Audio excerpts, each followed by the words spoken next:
जय हिंद, नमस्कार। आप लोगों का एक बड़ा प्रॉब्लम, जब हम लोग हायर क्लासेस में पहुंच जाते हैं तो छोटी छोटी चीज़ों को स्किप करने लग जाते हैं, छोटी छोटी चीज़ों को नज़रअंदाज करने लग जाते हैं, जो आगे चल करके ना समझ आने का कारण बन जाता है। तो आज इस कारण को ही दूर कर देते हैं। क्लास 11th में बायोलॉजी के बॉटनी में chapter number 3 cell the unit of the life, the unit of life, इसको हम लोग पढ़ने के लिए लेकर चलते हैं आपको क्लास 9th की वो टॉपिक है ना, जिसमें हम लोग पढ़े थे डिस्कवरी ऑफ सेल, सेल के बारे में थोड़ा सा। उसके बाद आपको लिंक करते हैं क्लास 11 के साथ, ताकि आपका पेस बना रहे, वो गति बन जाए। उसके बाद हम लोग फिर चीज़ों को अच्छे से समझ में आना स्टार्ट हो जाएगा। तो आइए स्टार्ट करते हैं। हम लोग सबसे पहले यहाँ पे हिस्ट्री ऑफ द सेल, जो आप लोग क्लास 9 में पढ़े होंगे, डिस्कवरी ऑफ सेल क्लास 8 में भी पढ़े होंगे, अरे है कि नहीं। तो हम लोग क्या पढ़े थे कि 1665 में रॉबर्ट हुक डेड सेल का स्टडी किए थे, डेड सेल का खोज किए थे। कैसे किए थे खोज सेल का? तो मेरे भाई क्या बोले थे ना कि वो जो है ना, सो जो पेड़ का छाल होता है ना, उससे प्राप्त किया जाता है कॉर्क। क्या प्राप्त किया जाता है? कॉर्क। और कॉर्क को जब खुद के बनाया हुआ माइक्रोस्कोप से, जब खुद को बनाए हुए माइक्रोस्कोप से देखते हैं तो उन्हें पता चलता है कि भाई जो कॉर्क है ना, उसके अंदर जब माइक्रोस्कोप से देखा गया तो पता चला ना कि मधुमक्खी के स्ट्रक्चर जैसा उनको नजर आया, उसका संरचना। मतलब जो कॉर्क है वो आपको कैसा नजर आया? मधुमक्खी के छत्ता के जैसा, जिसके अंदर बहुत छोटा छोटा क्या था? रूम्स था, बहुत छोटा छोटा क्या था? कंपार्टमेंट था, है ना, जैसे मधुमक्खी के छत्ता में होता है ना। उसको उन्होंने नाम दिया सेल। क्या नाम दिया? सेल। क्योंकि सेल जो है ना, सो लैटिन वर्ड से मिलकर बना हुआ है सेलुला। किससे? सेलुला से। और सेलुला के मतलब होता है छोटा रूम। क्या होता है? लिटिल रूम, मतलब छोटा कमरा। क्या होता है? छोटा कमरा। तो छोटा कमरा जैसा नजर आ रहा था, इसलिए उसको बोला सेलुला, और सेलुला से मिलकर बना हुआ है सेल। तो भाई पूछा दिया जाएगा आपसे कि डेड सेल का खोज किसने किया था? Robert Hooke, 1665। उसके बाद जब माइक्रोस्कोप थोड़ा इंप्रूव हुआ है ना, माइक्रोस्कोप का जो क्षमता है, जैसे जैसे टेक्नोलॉजी बढ़ा तो उसका मैग्निफिकेशन बढ़ा, तो एंटन वॉन लिविनहुक नाम का जो साइंटिस्ट है, वो लिविंग सेल का खोज किए थे इंप्रूव्ड माइक्रोस्कोप से। कैसा? Improved microscope. इंप्रूव्ड माइक्रोस्कोप मतलब है ना, जो पहले माइक्रोस्कोप था रॉबर्ट हुक के पास, उससे बेहतरीन वाला माइक्रोस्कोप से स्टडी किए थे। ठीक है। और उन्होंने खोज किया क्या? लिविंग सेल, है ना। वो पॉन्ड में खोज किए थे, है ना, जो एक तालाब था उसमें बैक्टीरिया को सबसे पहले देखे थे। ठीक है। स्पर्म सेल को सबसे पहले देखे थे। ठीक है। तो एंटन वॉन लिविनहुक के बारे में ये। आगे जब और थोड़ा सा माइक्रोस्कोप स्टैंडर्ड हुआ, थोड़ा और उसका मैग्निफिकेशन बढ़ा, टेक्नोलॉजी बढ़ा, तो और उसका जब मैग्निफिकेशन बढ़ा तो सेल के अंदर के स्ट्रक्चर को भी हम लोग देख सकते हैं, है ना। तो रॉबर्ट हुक खोज किए थे न्यूक्लियस का। किसका? न्यूक्लियस का। वो बोले ना ये सेल है, तो सेल के बीचों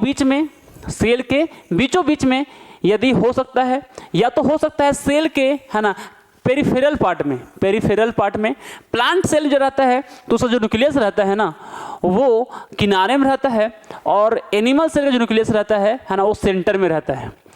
तो रॉबर्ट हुक सबसे पहले खोज किए थे किसका? न्यूक्लियस का। किसका? न्यूक्लियस का। ये बोले ना कि भाई सेल के बीचों बीच में एक डेंस पार्ट होता है, एक क्या होता है? घना पार्ट होता है ना, उसको हम लोग बोलते हैं न्यूक्लियस। या तो सेल के प्लांट सेल है तो पेरिफेरल पार्ट में हो सकता है वो घना पार्ट, इसको हम लोग क्या बोलते हैं? न्यूक्लियस। तो न्यूक्लियस का सबसे पहले खोज कौन किए थे? Robert brown. अगला सेल थ्योरी। जब सेल के बारे में काफी इंफॉर्मेशन हो गया तो पब्लिश हुई बुक, है ना। तो उसमें आया सेल थ्योरी। तो सेल थ्योरी को कौन बनाया था, उसका नाम था 1938 में बनाया था कौन, मैथियस स्लीडेन। क्या था, मैथियस स्लीडेन। और मैथियस स्लीडेन जो है ना, सो बहुत सारा प्लांट का जो सेल है ना उसको ऑब्जर्व किया, बहुत सारा जो प्लांट है सेल है उसको ऑब्जर्व किया, और बहुत सारा जो एनिमल सेल्स है उसको भी ऑब्जर्व किया। तो पता चला कि जितना भी प्लांट्स हैं, जितना भी एनिमल्स हैं, वो अलग अलग काइंड के, अलग अलग टाइप के सेल से मिलकर बने हुए हैं, अलग अलग टाइप के सेल से मिलकर बने हुए हैं, अलग अलग तरह के सेल से मिलकर बने हुए हैं। और सेल से मिलकर के बनता है टिश्यू। सेल तो हो गया सबसे छोटा पार्ट, सेल तो हो गया किसी भी लिविंग ऑर्गेनिज्म का सबसे छोटा पार्ट, किसी भी लिविंग ऑर्गेनिज्म का सबसे छोटा पार्ट जिससे उसका शरीर मिलके बना हुआ है।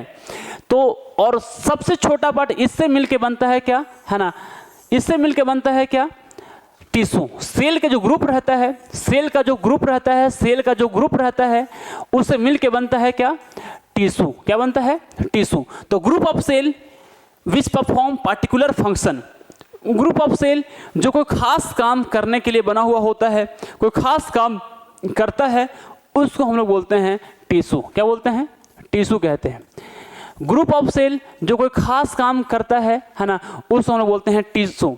तो भाई बोला ना कि अलग अलग जो प्लांट और एनिमल है ना वो अलग अलग तरह के सेल से मिलकर बना हुआ होता है ना। और बोला कि जब सेल कंबाइन होता है, सेल का जो ग्रुप होता है उसको हम लोग बोलते हैं टिश्यू। क्या बोलते हैं, टिश्यू कहते हैं। क्या बोलते हैं, टिश्यू कहते हैं। ठीक है, आगे बढ़ते हैं।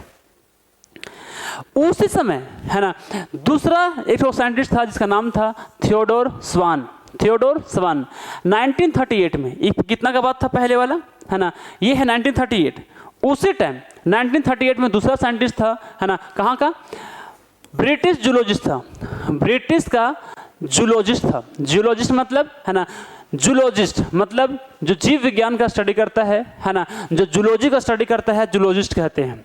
वो बोला ना कि अलग अलग टाइप का वो स्टडी किया, अलग अलग टाइप का वो सेल का स्टडी किया, और पता चला भाई उसको कि जो सेल है ना, सेल जो है ना उसके बाहर में एक बहुत पतला मेम्ब्रेन रहता है, उसके बाहर में बहुत पतला एक मेम्ब्रेन रहता है।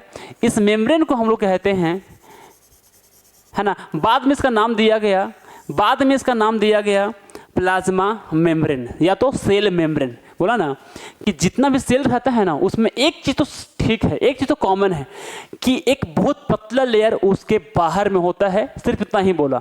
बाद में उस पतला लेयर को बोल दिया गया नाम प्लाज्मा मेम्ब्रेन। क्या बोल दिया गया, प्लाज्मा मेम्ब्रेन। आगे जब प्लांट टिश्यू का, है ना, स्टडी किया, based on the study of plant tissue, जो ये साइंटिस्ट है ना, क्या, थियोडोर स्वान, एक ही आदमी है भाई, दो नाम नहीं है, थियोडोर स्वान, है ना। वो जब प्लांट टिश्यू का स्टडी किए तो वो ये बताएं कि भाई जितना भी प्लांट सेल है ना उसमें एक बात तो कॉमन है, एक बात ये कॉमन है ना, कि अंदर में ये होता है प्लाज्मा मेम्ब्रेन है, ये क्या है, बाहर ये जो दिख रहा है ये प्लाज्मा मेम्ब्रेन है।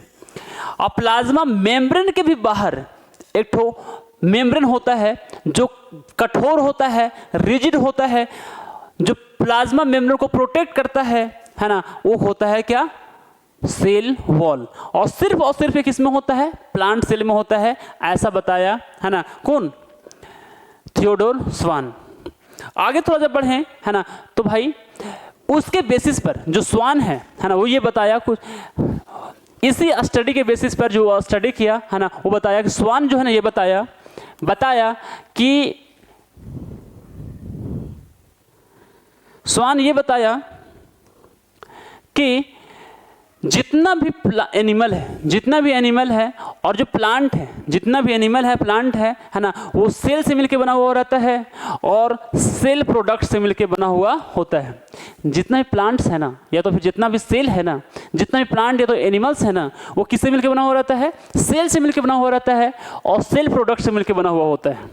सेल का प्रोडक्ट मतलब, है ना, कुछ और भी मटेरियल होगा, सिर्फ सेल ही नहीं होगा, जिससे सेल के पूरा बॉडी मिलकर बना हुआ है, सेल के साथ कुछ और भी मटेरियल होगा, उसको बोला गया है क्या, सेल प्रोडक्ट। तो सेल प्रोडक्ट से मिलकर बना हुआ है।